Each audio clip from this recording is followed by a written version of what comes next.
As we have previously discovered, the mountains of evidence all pointing to this summer gate in Antarctica, which almost next to irrefutably proves the existence of this passageway along the ice wall. We now have a new perspective on the world around us and a new perspective of the true nature and reality of what Antarctica actually really is. With this new perspective, we can kind of see more coincidences that all point and tie into this summer gate passageway in Antarctica. And it'll start to become more apparent that this evidence all lines up with what we've already discovered.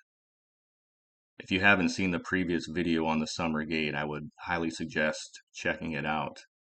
But let's go ahead and do a quick recap on what evidence we've already uncovered on this summer gate passage. Some of the previous evidence we discussed in the previous video was these large container ships that were being tracked on GPS, traveling nearly 1,000 miles inland of Antarctica from the island of Kiribati. And these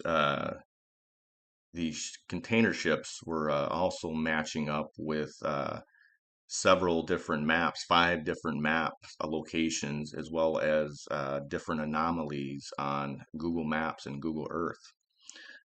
These anomalies on Google Maps and Google Earth, we can see there was a large area of cropped out land in the exact location that these ships were traveling to on GPS in Antarctica, where they were traveling, 730 miles inland, and also there's ones that were tracked 900 miles inland. And these locations were also lining up with the exact locations of 5 different maps. Some of these maps included the ancient map from a Buddhist temple that was published in a Hawaiian Gazette from 1907, showing these outer lands in the same location at the summer gate where these outer lands would be. A map from William Morris from the book The Navigator Who Crossed Ice Walls, matching up with the exact same summer gate location, the same outer lands. The UN map logo showing the wreath going around representing the Antarctica ice ring, and the opening above representing the summer gate hidden in plain sight. And also there was a rare map found at a official headquarters of a UN facility here on the wall of a UN facility, showing the same summer gate opening and as these other 4 maps, and lining up exactly with the same shape and size of the outer lands at a UN facility. And also the Urbano Monti map from 1587, which was also showing the exact same summer gate location with the exact same 2 size and shape outer lands beyond the summer gate opening from these other 4 different maps. We also covered some of the fraud with other ancient explorers and how they were hiding some information from the official storyline from Captain Cook and other explorers to cover the existence of this summer gate. So there was a lot of mountains of evidence suggesting the existence of this summer gate. With all of this evidence and research I've came across on the summer gate, and because of the new perspective I have on the true nature of what Antarctica could truly be, I've came across even more new evidence on the existence of this summer gate, and how it corroborates with previous evidence I discovered and only further validates the other evidence I came across. Some of the evidence I found recently was some more interesting information on the large container ships coming from Kiribati Island that have been tracked on GPS, traveling nearly 1,000 miles into Antarctica. So some more new information there. And then I also came across some information on how they're hiding the summer gate in plain sight in places like the Getty Museum, among other places. Also found some more fraud and deception with the official Captain Cook storyline and potentially some other explorers who may have discovered the summer gate. Also came across what I've been recently referring to as the fuel theory, which how it ties into the Antarctic Treaty and the Summer Gate, and how it's another way that they keep us further trapped into this Truman Show-like reality. So we're going to go ahead and dive into all that. And before that, let's go ahead and show a brief excerpt from William Morris, the navigator who found the Summer Gate and found what was beyond Antarctica. The deep silence that accompanied the lonely ship was enough for the team to name the ship The Secret. The weather later became inhospitable. It didn't give us any breaks. The fight against the waves and wind was daily. The danger of coming close to hitting any of the giant masses of ice floating around was real. And the sky was like an eternal sorrow that wouldn't come off. So we decided to again get close to the giant wall mountain. The strange heat that emanated from the ice of which it was melting gave the strange appearance that it didn't fit in, that it shouldn't be there. But it even appeared that it generated a different climate completely. We all decided with the captain to just skirt it as much as possible and investigate thoroughly this strange portion of the wall. Butler called my name to the deck. A passage or route opened between the giant frozen walls of ice. The joy that enveloped us was inexplicable. However, we couldn't wait there too long against the storm that was fighting us. Butler didn't hesitate for a second to move the ship in that direction, and we were all speechless. The ship was headed into that opening. The captain seemed to know what he was doing. And he moved the ship parallel to the promontory.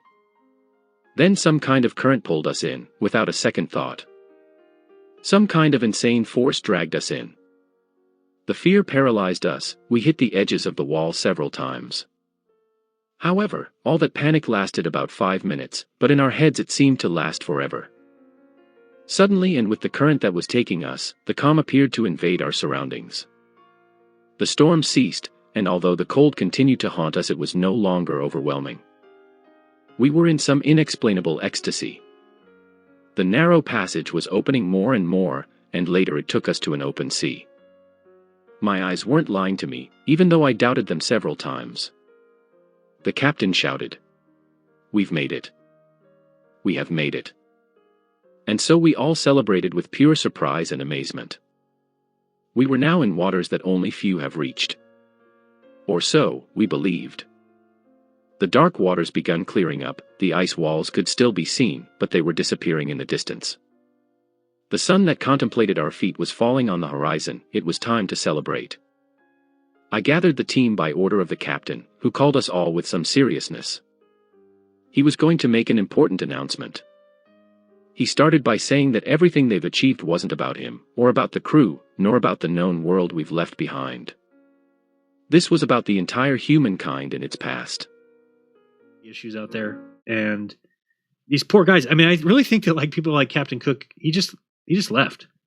I think they found the way out, and he left in his third journey because the whole. Why not? Because like you have, if you say you wreck, yeah, either you're like the globe model's wrong, and that's why I wrecked. And you get absolutely ostracized and ridiculed, right? Or you just suck at selling and you wrecked. Either way, right? You want to just get out of here, get out of town. Well, man. they say Captain Cook was eaten. I mean, the whole story of Captain Cook's. I mean, it's got to be. And the thing is that the Hawaiians actually claim it as like cool to them. So you're just never going to have anybody question this. But when you read the story, first of all, they say that Captain Cook couldn't swim, which is just dumb to me. He's the captain of a boat and he can't swim. So okay, Captain Cook's death. So he can't swim supposedly. They say it was at this bay, and the whole story is ridiculous. That like he went to go make friends with these people on the shore, and like all of the people started to attack them. Well, all of his boatmen, all of his guys got in the water and swam back to the boat because he didn't know how to swim. Then they ate him, and then they brought his hand to the crew, and then the crew looked at his hand and said, yes, it's Captain Cook, and that's the official story for how he died. He was eaten by the Hawaiians. And it's just, to me, it's like he just left. He just went out the Summer's Gate because, again, he came back for his second journey and left for the third journey before the book was ever even released. So he might have even have known that they were cooking the books. Get this, Captain Cook's second journey, he turned in the book to the Queen. It was 6 years later till that book was released. So why would that be? Why would you need 6 years to actually go through his papers? And they were correcting things. They were, and so he leaves for his third journey before his second book comes out. We don't want you to know about that. No, they don't. But the story is just ridiculous. I mean, if you read it, I want to find somebody who wrote a book that says it's ridiculous because it's such a joke of a, the image of Cook signaling his ships to hold their fire made him a classic, humane and heroic figure, the Age of Enlightenment. And again, Cook is almost as bad as Columbus. That these guys let them believe that they were gods. Because they could predict eclipses and things like that. So all the natives thought they were gods. But I don't. A lot of people thought that about Captain Cook as well. Yeah, that's what I mean. Cook and Columbus, I think, both did the same thing. But I was trying to find the story itself when you get to the actual. And again, people say this all the time. All the stories are varied. The legacy's varied. Even in that book we were just reading, it says that things were said about Captain Cook that could never be repeated. Because it would like hurt the country or hurt the people, something like that. So many have honored him as a great explorer, navigator, and cartographer. Statues of him stand at sites ranging from England to Australia to Kauai. Appeared on a 1928 coin. Discovery of his islands. He is conversely seen by some as the epitome of the imperialistic policies. These nations viewed the world as terra nullius, essentially land that was empty of real human life and therefore open to be claimed by the crown. This interpretation of his legacy also includes many of the diseases that would come to devastate the Hawaiian population. Further, his naming of the islands in honor of the Earl of Sandwich completely dismisses the understanding that the islands already possessed names that carried important historical and spiritual meaning. Cook, Columbus, and others are often being challenged and labeled as attempts to erase the histories. Yeah, it's the world is just in shambles. Because you can't. Again, with history, you need to trust the people who wrote history at the time. Once you get past that time period, how can you ever correct the record? How are you going to fix history? You're just not. You're going to have to live with whatever the people who were around at the time wrote as history. That's why when we get to about 20 years from now, people won't even know what Building 7 was. They won't even have any idea. Demise of. I want to read that story. It's a crazy, just ridiculous story. That was a reference to 9/11 for those who don't know. Thank you. Who loved to go down in history as the Count of Mutinous. Cook invited one of the Hawaiian elders to dine with him and received a pig and red tapa cloak in return. James King kept detailed journals of the proceedings. When Cook went ashore with King in the retinue, King wrote, "We were received by 3 or 4 men who kept repeating a sentence wherein the word E. Rono was always mentioned. This is the name by which the captain has for some time been distinguished by the natives. Early historians determined that Cook had been mistaken for the god Lono, most closely associated with the whatever that is, but later scholars and Hawaiians cast doubt on that idea. One theory sometimes advances that the Hawaiians were saying E Rono as listen or attention. To me, the whole thing is made up. And you're not going to get somebody to admit that because it's like Hawaii's claim to fame, sadly.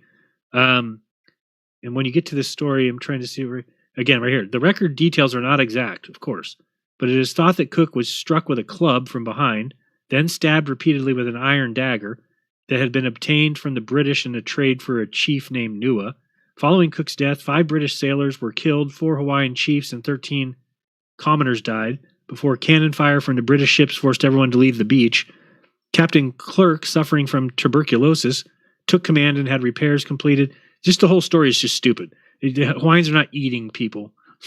Like, I don't know. Where this Clerk and his sailman north of. Yeah, so to me, I don't think they left, and then they couldn't tell that story. They couldn't be like, "Oh, you disappeared out the Summer's Gate, and he went to the lands farther off." But the story's stupid too, in the fact that like he went onto the shore, without a gun or something, which is just dumb because he had a gun. You didn't, you would definitely go with a gun. Only time I've ever heard of the Native Hawaiians ever being cannibals. Yeah, Only I don't think time. I've heard that either. And it's like the mast was hauled ashore, all the while islanders continually pilfered from Cook's ships. When an islander was spotted making off with a pair of blacksmith's tongs from the Discovery, British sailors rowed ashore in pursuit of his canoe. They tried to confiscate his canoe to hold until the tongs were returned, but the canoe's owner came out and was struck with an oar. Hawaiians retaliated by throwing stones. Cook, with Lieutenant King and a Marine, came down the beach to intervene, and the three Britishers set off in pursuit of the man with the tongs, but they were misled and laughed at by the Hawaiians. Cook ordered the sentries to reload their fine shot to more deadly deadly ball ammunition. When a boat was discovered missing from the Discovery on February 14th, ill feelings escalated. The British fired cannons at canoes in the bay, and Cook went ashore with some sailors to try and bring Kalanapois back to the Resolution as a hostage. A crowd had gathered by the water's edge when at the far end of the bay, a shot rang out from one of the British boats, and the chief, Kalamu, standing in his canoe, was killed with a cannonball. Okay, I believe that. He was killed. The Hawaiians began to don their war clothing. So would they just leave and went to go dress up as war? I mean, it's just so stupid. When a challenging motion was made towards Cook, he turned and fired his musket. Oh, so he did have a gun. Then his Marines fired. When the King's guards charged, the Marines, who had no time to reload, I mean, this is so stupid. This story is literally just retarded. Headed for the water. We have time to do a whole wardrobe change, but we don't have time to reload our guns. Enough to reload your gun. We had to go get our war clothes. Many of the men, like Cook, could not swim. I mean, it just makes sense. He couldn't swim. Oh boy, how did he get to the? How did he get to the shore? A whole bunch of people on a boat can't swim. But how do you get to the shore? Don't you have to swim to the shore if you're going to go to the shore? Maybe he walked on water, bro. He could have walked in. He probably told people that. Then he was struck with a club from behind, then stabbed repeatedly. Doesn't even mention him being eaten, but it doesn't even mention the hand being returned. There's a couple people who have written some pretty good like dissertation papers, or what are they called? But you never can find them. I don't know where the best place to read them. We've got to find a way to glitch it. Did you know you can make AI?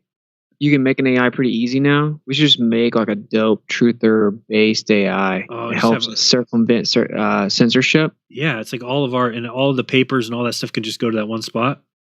Well, it can help us find them, right? Like, okay, it can sift the internet crazy fast. Like ChatGPT is already doing that, allegedly with its new model coming out. So, like, yeah, if you can have an AI that can just like doesn't have to worry about what Google wants you to find, it's like. It just finds it on the internet, then that would be fire. That would help us out a lot. It says right here, it's like, not only are plane Earth projections used as in navigating the seas, but the plane factor also applies to the land as well as to the sea. And here's a quote. The plane table is used in the Coast Survey as the principal instrument for mapping the topographical features for the country and is universally recognized as the most efficient and accurate means for that purpose. U.S. Coast and Geodetic Survey. Bruh. You have to use the plane Earth for the most accuracy? Right. Yep. This is just so dumb, man. The Hawaiians went wild. Lieutenant Phillips in charge. It says here that Cook shot at them, but they had straw armor. The warriors, outraged by the killing of the chief, armed themselves with clubs and protective straw mat armor. So they had armor for bullets, even though they'd never seen a gun. One bold warrior advanced on Cook and struck him with his dagger. In retaliation, Cook drew a tiny pistol loaded with shot and fired at the warrior. His bullets spent themselves on the straw armor and fell harmlessly to the ground. The Hawaiians went wild. Lieutenant Molesworth Phillips, in charge of the 9 mariners, began a withering fire. Cook killed 2 natives. Overpowered by sheer numbers, the sailors headed for the boats standing offshore, while Lieutenant Phillips lay wounded. It is believed that Captain Cook stood helplessly in knee-deep water instead of making for the boats because he could not swim. That's bullshit. Hopelessly surrounded, he was knocked on the head. Then countless warriors passed a knife around and hacked and mutilated his lifeless body. A sad Lieutenant King lamented in his diary, "Thus fell our great and excellent commander." I can't believe that, even for a second. I don't know where I've read about the hand part. There's got to be the hand. Let me see. Captain Cook's death, hand. Because I believe that the only way they could ever say that it was him is because somebody identified the hand. It's just funny. Sorry, that's funny to me. I don't think. Oh, right here, something about his hand. Here's a National Library of New Worked Zealand. This might be good. people. All right. Say again. I've worked Sorry. with I've worked with all kinds of people. I could not tell you what another guy's hand. Maybe he had like a ring on there. It's like the captain or something. Yeah, but Where are that's these it. I mean, I'm papers? not going to be like, oh yeah, that's so and so's hand right there. No, I mean, no, that's crazy. And like, This is a really great app here. You can see all the ship traffic all across this realm. But let's go down south. And why the continent that 99% of it is off limits to you and I seem to have a little hidden shipping route. That's right, the only place you'll see ships inland with no bodies of water around them. Perhaps these are the paths to those distant lands mentioned by Admiral Byrd. And I know many of you want to dismiss it as just a glitch. But here's some various screen grabs I've taken over the last couple days. And when you click on the vessel information, you get very limited and weird details. Not under command. It's been out since February. Many have talked about distant lands beyond Antarctica. And one of the reasons why independent travel beyond the 60th parallel is simply off limits. Unless you have a guided tour or express written permission from your government, like you need that anywhere else. I'm sure it's just for the penguins. Nothing to do with the immense amounts of pyramids supposedly there. Or the red waterfalls they tell us are just natural formations too. You know, from the iron-rich plankton. Never mind we see it anywhere else in the world, we can actually go and check and explore ourselves. We just have to take the expert's word for it. There are far more than just penguins and ice there. Question everything, friends. Until next time. The thing that I found really interesting about this other video I came across about these large container ships from Kiribati traveling, thousands of miles or hundreds of miles into the inland of Antarctica is these two particular screenshots, mainly this screenshot from the marine traffic GPS tracking app. The two things I found interesting was one, it was saying that that these are not under command, so there's not any specific names or anybody that's navigating the ship, nothing to really have a paper trail to or tie it back to, which I found incredibly suspicious. I mean, that should be something we should have plenty of information on, but it's just completely anonymous, like they're trying to hide it. But the other thing I found even more interesting with this screenshot was the date on it. If you notice, the date here is saying it's February 17th. Now, the reason I say that is because this would seem to only further validate the time that they're navigating through this summer gate, because this would be during the time, the peak time of the Antarctica summer solstice, when most of the ice melts, or the ice would melt, and it would kind of clear a pathway through that summer gate so they could easily navigate through there. Like if this was to say, September or July, or sometime during the Antarctica winter, it would be, not to say that it would be impossible for these ships to navigate through there if they had like a large icebreaker ship that was cutting the path ahead of them, but it'd be probably a lot more difficult, and probably more time consuming, and also require more resources. So this here, because it's February, it seems to only further corroborate and validate that they're going through there during the summer, hence the summer gate. And the thing is too, as these ships, they're shown already several hundred miles into Antarctica. So whether they're coming back from these outer lands or they're going towards the outer lands, they could be coming back, and it might take them another few days to get beyond the Antarctica coastline back onto our lands, which would then be the late February, but they would still have time before the sea freezes over.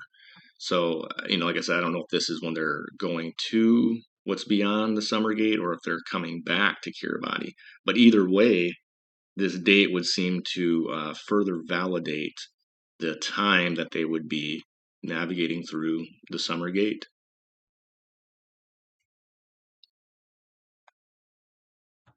Even worse. Oh, okay, that's better. Okay, and I'm just reading something here. Okay. When Cook was killed in February 1779, likely written on board resolution. Likely, I mean, these things are just so ambiguous. Manuscript 12 pages, 2 central pages missing. Of course. And it says Cook's death convulsed Europe. Anyway, let me go here real quick. So we're going to go to Getty Museum, which is in LA. Getty Museum. John Paul Getty Museum. Here we go. And when we get there, hopefully I can get a good view of the top down. Yes, they're right there. Good. So this is the Getty Museum. And if you look here in the courtyard, which is right here, okay, look at this circle. This circle is a fountain, and we'll get down and I'll show it to you closer. But this fountain, which looks weirdly familiar, has water that goes out right here. There's a little opening, and the water goes out here and then goes down this way. So if we look up like, see, oops, I want to keep that there. We're going to bring this over and go with the Getty Museum fountain. Fountain. Show it to you. Oops, there we go. So this is the museum fountain here. This one here. So it's kind of hard to see here because it's got like big tall rocks, but this is a channel that comes off of, again, if you look at that, you'll kind of recognize it. It looks pretty familiar. And here you got this one. Try to see if there's any better pictures here. Because if you take a flat Earth map, especially the one that is got the extra continents and the Summer's Gate out the side, you can rotate it and it fits perfectly right into that slot. That is, so what I think Getty is showing people is the Summer's Gate, which is the exit. So here's a good picture of it, kind of. So you'll see here that this water actually comes out here, and this is water. So you've got the inner pond, and then Summer's Gate, and then the outer pond. To me, it's too perfect. It matches identical. Summer's Gate being a representation of the exit that Captain Cook would have used to get past Antarctica. Right. Yeah, during the summer. Yeah, during the summer it opened. And then again, it would make a lot of sense to me why they're worried so much about climate change. If they really don't want the Earth, maybe let's just say it cyclically goes through every 30 years, it gets a little warmer. Let's just say, for example, that they would want to stop that because maybe during those summer, the heat period time, that the fissures and the cracks in Antarctica open. And they're afraid somebody will find it. So they're really trying to block the sun and do anything they can to not let the Earth heat up enough to open that up again because somebody might discover it. And once that, I mean, they would have to protect that with everything, just like NASA. That's why you're not going to find some fact about the moon landings and then them go, oops, he caught us. Because they need it no matter what. They cannot let it go. So you're not going to find something that's going to convince somebody who just doesn't want it to be true that the moon landings didn't happen. So this is a good, better picture here. Well, see, it's like a little spillover, and then the water goes here. And if you take a map, this one here, what's the one called with the flat Earth map? Extended plane, maybe? So if we grab this map that looks like, where's the one that has the extended? What is that one called? Do we have a name for that one? The one that has the extra land? Oh, here. So this is... it kind of looks different than the one I'm thinking about. This one here. So this here, can we get into any closer? No. This right here is Summer's Gate right here. It's actually got a name.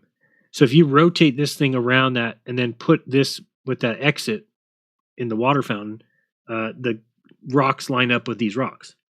So again, they're not going to make it look super close.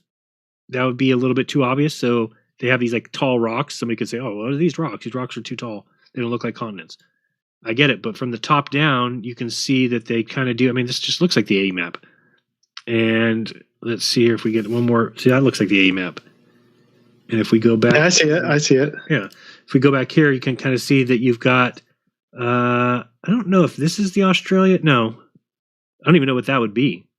I think this is Australia. If you, this is not a very good picture either. Can we go down here and look? Oh, I thought I was going to go down there. Nope. No, It's not a perfect representation, but yeah, I get what you're saying. yeah, I mean, it rotates around, and it just seems. I mean, it's a very strange fountain.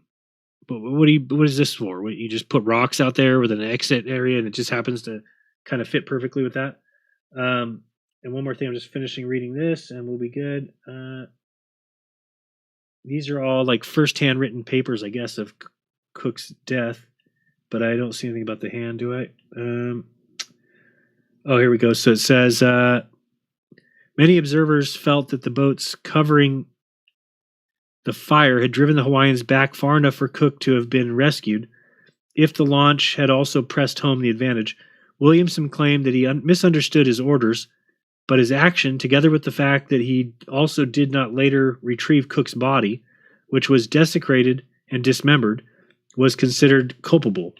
Written account of Cook's final moments were made at the time by many of his ship's officers and crew, but Clark, the commander of Discovery and in charge of the expedition following Cook's death, destroyed virtually all of these after writing his account. So, I mean, this is the kind of nonsense we have to deal with. How can you believe anything coming from these people? We've just been told that everybody wrote reports of what happened, then the captain destroyed them all so that his account would be what's true. So we know that that's. I don't want you to know about the other accounts. Only listen to my account. Only his. Other than official voyage logs, which would have been handed to the authorities and potentially censored. Again, they even admit that these guys were down, sailing, discovering things, turning them into the Queen, and then it took 5 or 6 years till those books came out. Think of how many things they could do and fudge and alter. It's. Why wouldn't it just be like, immediately given to everyone? All right, immediately. Yeah. Nope, it's because they were. One guy's trying to own the story and the narrative. Only listen to my story. That's conspiratorial, man. Yeah. Conspiracy. Exactly. Yeah, I think that if anybody does enough searching, you'll find probably people who wrote back then too about Cook and about the time period. It's just a lot of that stuff's going to be very difficult to find now. It's not going to be sticking out for you. You'd have to actually go look for it. Try and find. Turns out they didn't even have to burn the books. They just had to create CNN. Yeah, that's not easy. Or textbooks. Well, they just make you not look for stuff Yeah, no, that's what they're great at. They're great at that. I mean, and then they're great at leaving cookie crumbs, right? It's what I call them, is little bits that make people think. Like on the same topic of hiding the summer gate and flat Earth in plain sight, I came across this art display at the Denver airport. You can see here it's showing the south part of the flat Earth has a summer gate, or it's a picket gate. And then you have this arch that goes up to an arrow that's pointing to what looks like would be a firmament dome over the top of the flat Earth. And then you have this sand and these rocks that kind of encircle around the flat Earth, which could very much be representing what the outer lands are. The Earth of the outer lands, the rocks or the mountains. I don't know. It's speculation, but if you look here, obviously it's a flat, flat round Earth here. The flat Earth model here, but then they got a ring going around it, and then there's a gate on the outside of this ring, which could be the Antarctica ice ring, and then there's a gate. So why would they have a picket gate on the outside of where this ring is around a flat Earth? And then they also have the firmament there. So are these like train tracks that are going around the side, or is that representing the transportation, the way to get out of this realm that we're in to the outer lands? I don't know. Like I said, it's speculation, but what gets me is how there's so many different aspects of it that line up with the flat Earth model. So the Polaris, the dome with the archway over the top, and then you have why would they put a picket gate on the towards the south, not the north, but the south part of the flat Earth? Well, a gate would be representing, I'm assuming the summer gate, because here's the gate here. So, and that's the exit to get out to the outer lands. So, yeah, just another, thing that they're showing us to hiding the flat Earth in plain sight, and hiding the summer gate in plain sight. So I just thought that was very interesting. I sent it to you Oh, the yesterday. one you sent me? Yeah. Anyway, that book that I read has some crazy quotes about, there's like entire islands that were found and then not found and then proclaimed to be wrong and then they found again. And it's because there's some discrepancy in the South, which is easily explained when you realize that the South is much larger than any of the guys believed, and they thought it was a globe. So that's why one guy would go down there, Wilkes or somebody, he would discover some huge swap of islands, come back and tell everybody. They would write them on the map and say, okay, it's here. Then the next trip that would go out, they would go to that same spot and say, no, there's no land here. So then they would erase it and say, no, there's no such thing as land here. And then all these guys had the same problem of 11 to 20 miles a day being off reckoning. They didn't have any of those problems in the north, just in the south. Yeah, exactly. It's called His Pronouncement by RGS Collmore. Yeah. And I sent it to you on Telegram, right? Is that right? No, it just freaking destroys the globe. These people in the early 20s and 30s were just destroying the globe. Yeah. And you'll hear the anti-flat earthers. They'll be like, people have been using celestial navigation for hundreds of years, and we know it works because it's the Earth's a globe. It only works if the Earth's a globe. No, actually, when they were still using celestial navigation based on the stars, as recent as the 30s, 40s, they had huge discrepancies in the South, and now we use GPS. So, right, GPS that's the point. That's how they got away with it. GPS is their baby. GPS is the savior of everybody, because if people still had to navigate by the stars, they would start to notice the problem. Nobody does that anymore. Nobody's going to go take out their sailboat and just be like, I'm just going by the stars today. They're just not even going to try it. They're not going to put their life on the line like that. Aren't they doing the whole Antarctic race or whatever, as close as they can to it without GPS? No, that's all GPS.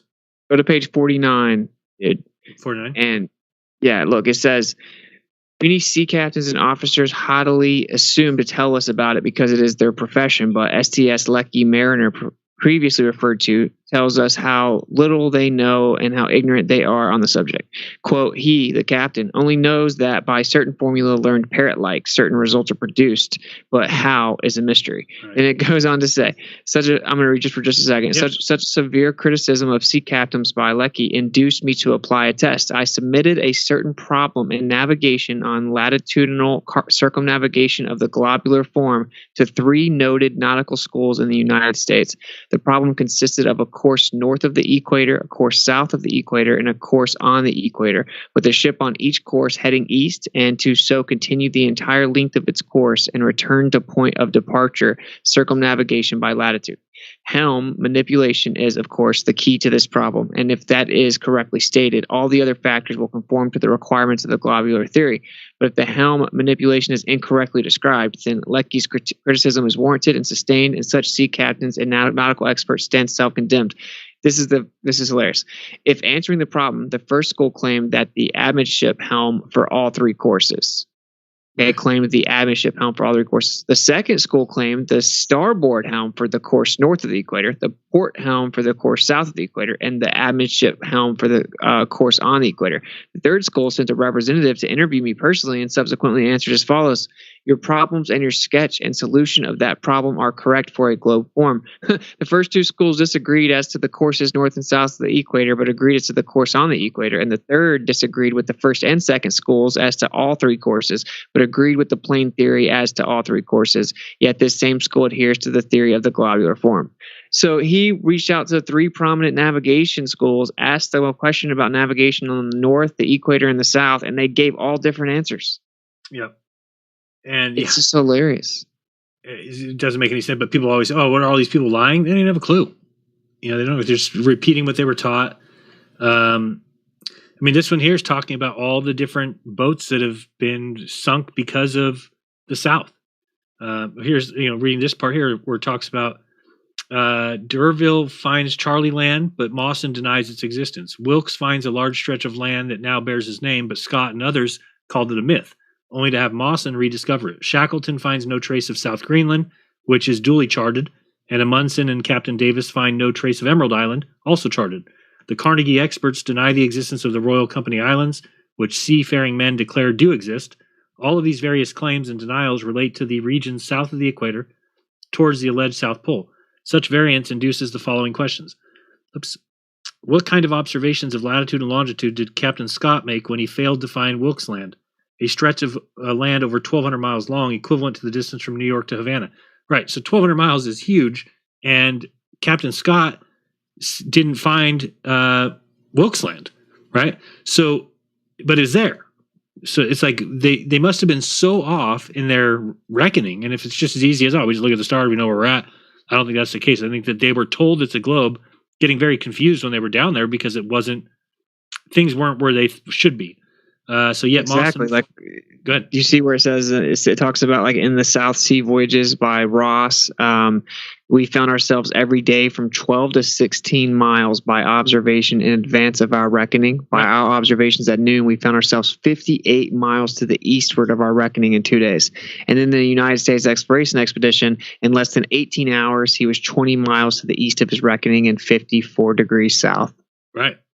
So, dude, as soon as you start to get to like 55 degrees, everything completely falls apart. Oh, how convenient. They say you can't even get on a ship and explore the waters past 60 South. Can't store fuel. Exactly. That's when you get turned around. That's what, exactly where they report the biggest discrepancies. One of the other things, in regards to this summer gate, and I believe I've kind of mentioned this before, in a previous video, but not really specifically with the summer gate, but more with the South Pole. But the thing you'll notice, once you start piecing all this together, is that there literally is zero tourism infrastructure for Antarctica on that side of the continent. And when I say that side of the continent, I mean where the Australian and New Zealand and the McMurdo Station side of the world, of the continent. So, over in this area here, Summergate would be about right here, and here's McMurdo, a few hundred miles away. So Kiribati would be right over here, and they're traveling with those container ships through here. But there, you'll notice, once you look into it, there's literally no tourism there, and the only tourism, and this is a very small exception, the only tourism they actually have for anything in Antarctica in this area is they have these Antarctica flights from Australia, from it's Brisbane, Sydney, and Perth, I believe. It's 3 different cities, and all they do is they fly for a total of about 3 to 4 hours over a small, basically, sliver of Antarctica. It's just a very small, they're skimming the coastline basically, and they briefly fly over the South Magnetic Pole. Now, this is something interesting I'm going to show you here in a minute. We're going to get back to this in a minute, but there's a reason why they fly over that pole, and there's a lot of, I've obviously pointed out in previous videos, there's a lot of trickery and fakery that they do with these South Poles, objectively, we've proven that, but I'm going to get back into that in a minute. But all they're doing is they're flying over just a small section of Antarctica, and it's I was saying approximately about 3 hours south of Australia. They'll fly over this small section of the Antarctica Treaty Area. When they say this, they're referring to the 60th parallel, and that's between there and then the Antarctic coastline. It's about 4 hours, so they're flying over that, and then the actual continent of Antarctica is only spending about 3, possibly 4 hours, 3 to 4 hours going over the actual continent of Antarctica. So they're really just flying over a small section.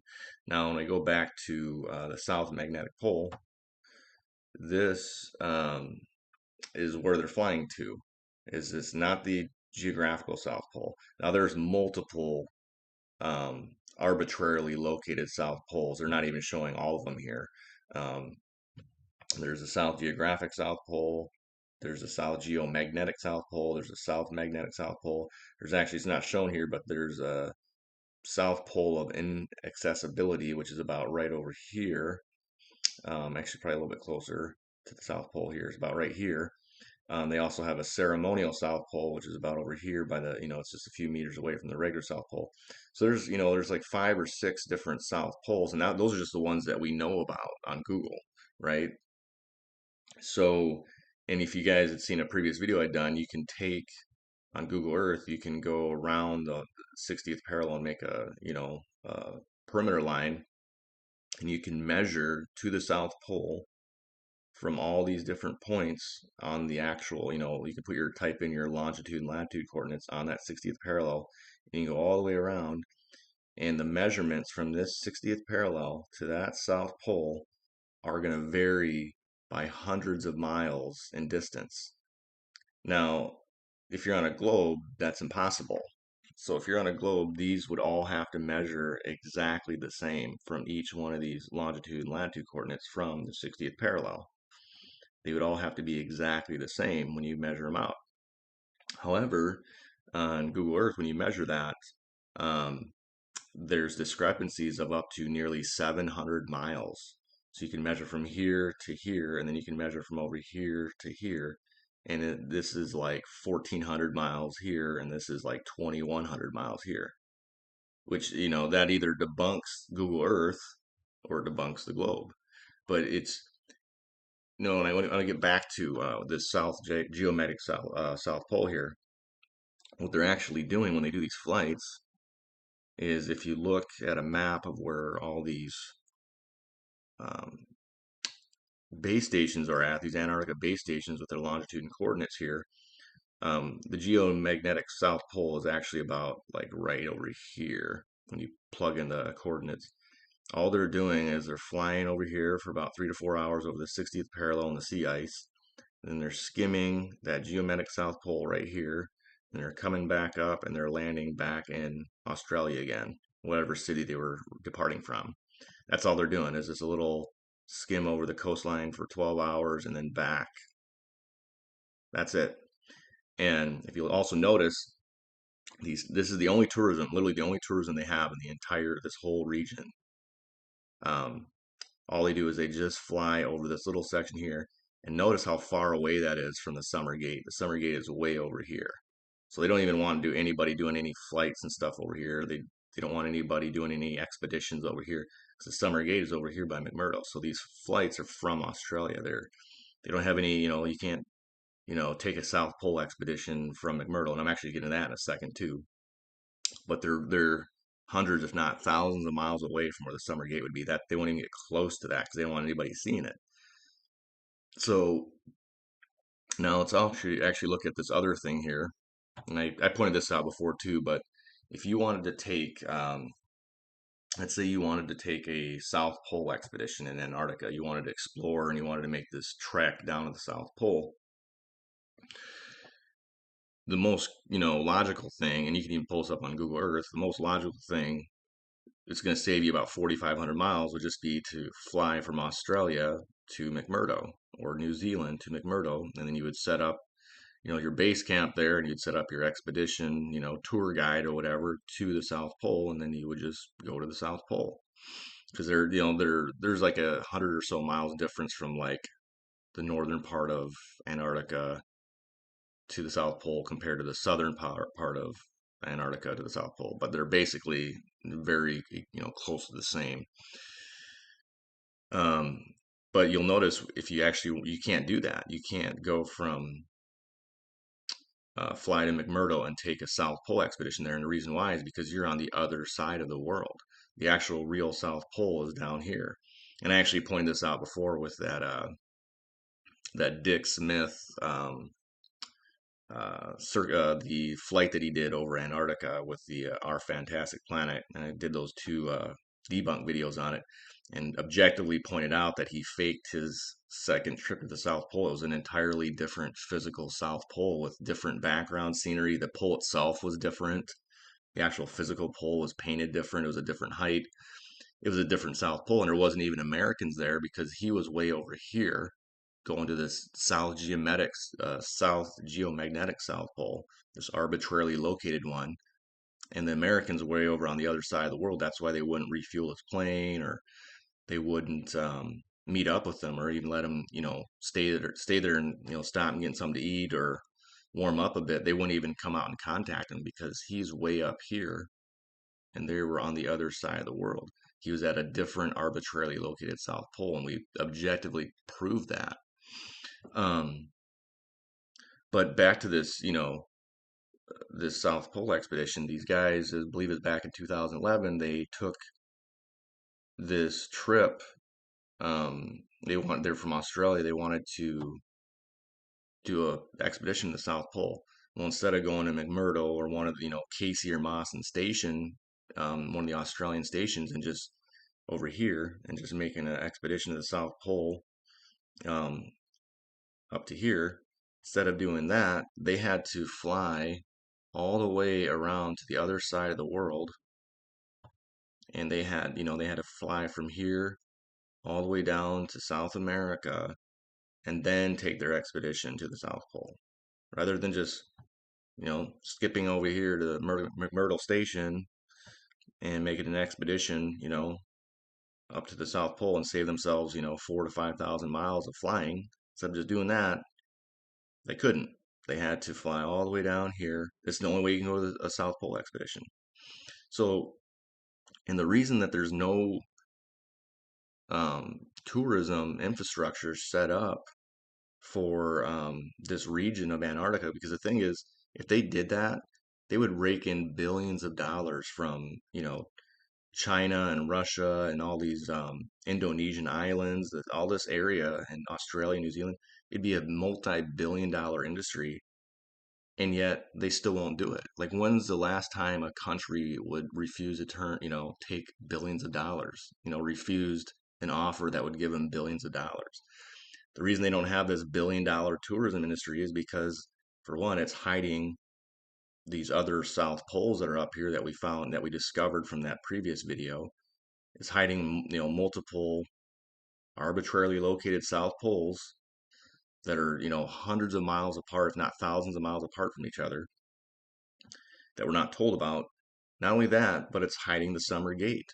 They don't want people over here going on these expeditions and traveling off to the South Pole and like, oh, I got a little lost. I went like a few hundred miles, 1,000 miles this way. Hey, what's this? There's a summer gate over here. Where's this going to? Why are these ships over here? They don't want people discovering that there's other South Poles that aren't down here by Amundsen Scott Station. They don't want people discovering a summer gate passageway. So that's why there's literally no tourism here. In a real world, on a globe, there would be tons of tourism here. All these countries here. You could even make an argument that people from Africa would even come over here to go to South Pole expeditions. So you'd have this whole region that would be going to the South Pole. Doesn't exist. They're literally hiding the summer gate because they don't want tourists and people, getting too nosy and peeking around over here and finding out that there's other South Poles, that Amundsen Scott Station isn't up here. It's way down here. There's a couple other ceremonial and geomagnetic South Poles up here that they'll arbitrarily tell you to go to, and then you got to turn around and come back, which is exactly what Dick Smith did on his Antarctica flight. So that's just another, reason how, another way that they hide the summer gate and these other South Poles, and that things that would expose you being on the other side of the world and not being next to the actual real South Pole. They hide all that because they don't have any tourism. So something that could, be discovered by tourists, they don't want that happening. So I wanted to, I know I spoke about this before, but I wanted to point that out again because people just don't realize that they're the whole other side of the world literally has zero tourism, and there's a specific reason for that. It's because they're hiding the summer gate. Go ahead, Jaron. Yeah, I don't know. I've never been there, so it's certainly interesting that we're not shown that, or that there's not some sort of expedition that's been filmed. Of course, the only person I think that claims to have done it is that Sir Ranulph Fiennes, who's a cousin of the Queen, and he's also stood in court and admitted to faking various parts of his expeditions for the TV. So, these are the guys that were given as our heroes. He's actually considered the world's greatest explorer. He just happens to fake accidents and incidents on his films. So, yeah, I don't know what's in the north. I don't know what's in the south, but I do think that the helium ships that we've talked about before, which would be quite easy for somebody just to get up there and say, I'm just going to go south and see what happens. Just go south and not really be worried about it. They've set up the world so that by making these fossil fuels, how people can get from here to there, well, then nobody feels safe because their life would be on the line if they were to get into a plane, fill it with gas, and just say, I'm just going to fly south. Well, the problem becomes what happens when that plane runs out of gas. Same thing is true with boats, right? If you could just go down south and just sail around, see what you could find, see if there's any fissures or cracks that open in the Antarctic ice shelf, and then go through that, which is what we've read in many books, then people would do that. The problem is that, number one, the Antarctic Treaty doesn't allow any extra fuel on any ship below the 60th parallel. So basically, you can't go down there and pleasure cruise. You're going to run out of gas. Same thing about trying to circumnavigate down somewhere near Antarctica, which we think would take you 50 or 60,000 miles. Of course, according to the Globe, it's about 11,000. But they don't let you take any fuel down there. So with no stored fuel, no boat has the possible tank to allow them to go very far at all. You basically have enough gas to get from the southern tip of South America to that little outlet there where they let you get out and take a picture with a penguin, or a boat could probably go from Australia to the tip of Antarctica, or maybe even South Africa to the tip, but you certainly cannot do any more than that. This was what I was referring to earlier with the fuel theory. And you kind of start to look at all the different angles of it and the different pieces of the puzzle. It starts to make a lot more sense. Back then in the early 1900s, they had those helium Zeppelin balloons that people would just commonly use, almost as if like people use subways today. They use these as just common transportation. They would dock on the top of high-rise buildings, and people would jump from, this building to that building, and they would be transported throughout the city. But they did away with all that, and coincidentally, they did away with a lot of that, shortly after, some of these explorers allegedly found the Summer Gate, like E.W. Barrington and the Iron Republic. That was a real article that was written in a Florida magazine. And there's stories that were readapted, with the Iron Republic, for today, but you can't find a single version of the original article in the Florida magazine.